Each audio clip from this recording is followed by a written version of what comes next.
me, that is all I need. Yeah, I'm still at your heart tonight. Take my hand and stand by my side.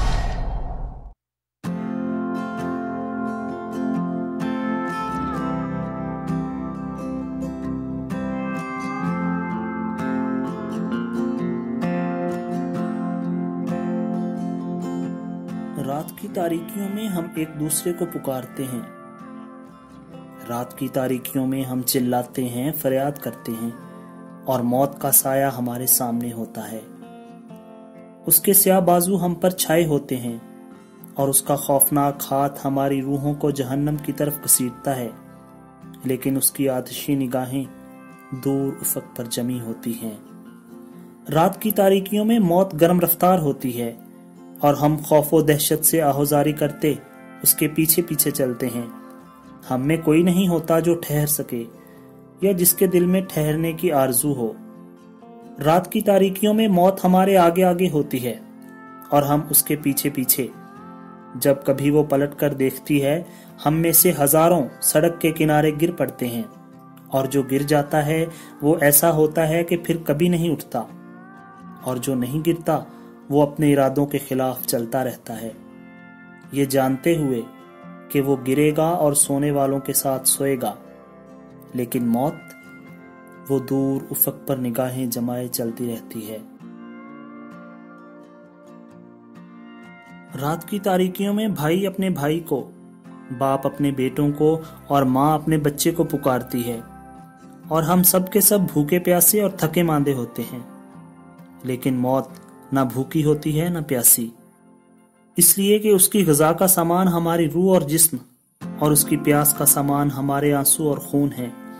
फिर भी उसका पेट अच्छी तरह भरता है ना प्यास बुझती है।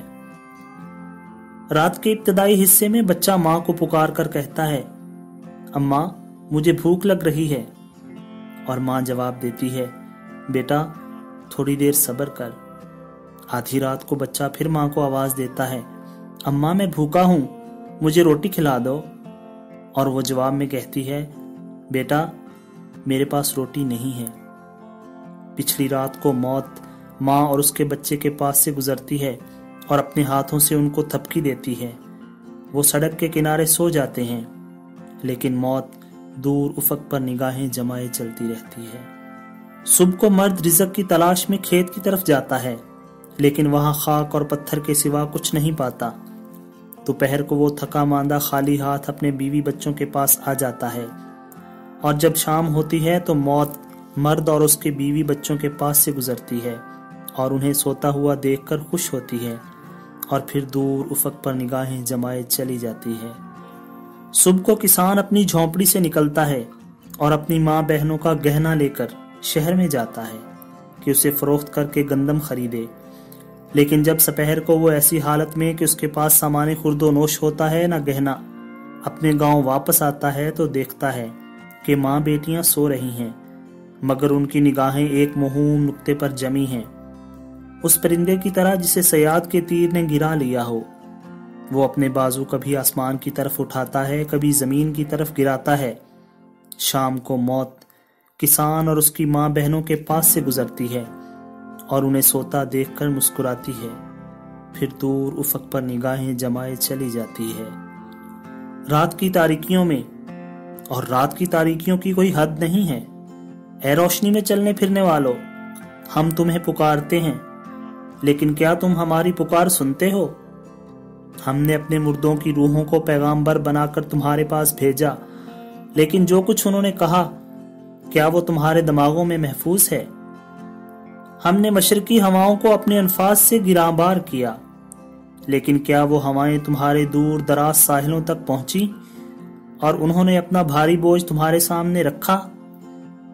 क्या तुमने हमारी मुसीबत का अंदाजा करके हमें उससे निजात दिलाने की कोशिश की, या खुद को अमनो सलामती में पाकर कह दिया, रोशनी के रहने वाले जुल्मत ज़ादों के साथ इसके सिवा और क्या सलूक कर सकते हैं कि मर्दों को बुलाएं और उनसे कहें कि इन चलती फिरती लाशों को दफन कर दो ताकि मशीयत इलाही की तकमील हो जाए।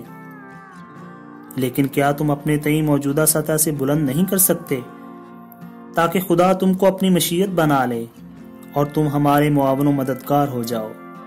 رات کی تاریکیوں میں ہم ایک دوسرے کو پکارتے ہیں۔ رات کی تاریکیوں میں بھائی اپنے بھائی کو، ماں اپنے بیٹے کو، شوہر اپنی بیوی کو اور عاشق اپنی محبوبہ کو پکارتا ہے۔ اور جب ہماری آوازیں آپس میں گھل مل کر فضا کے جگر کی طرف بلند ہوتی ہیں تو موت ایک لمحے کے لیے ٹھہر کر ہم پر ہنستی ہے اور ہمارا مذاق اڑاتی ہے، پھر دور افق پر نگاہیں جمائے چلی جاتی ہے۔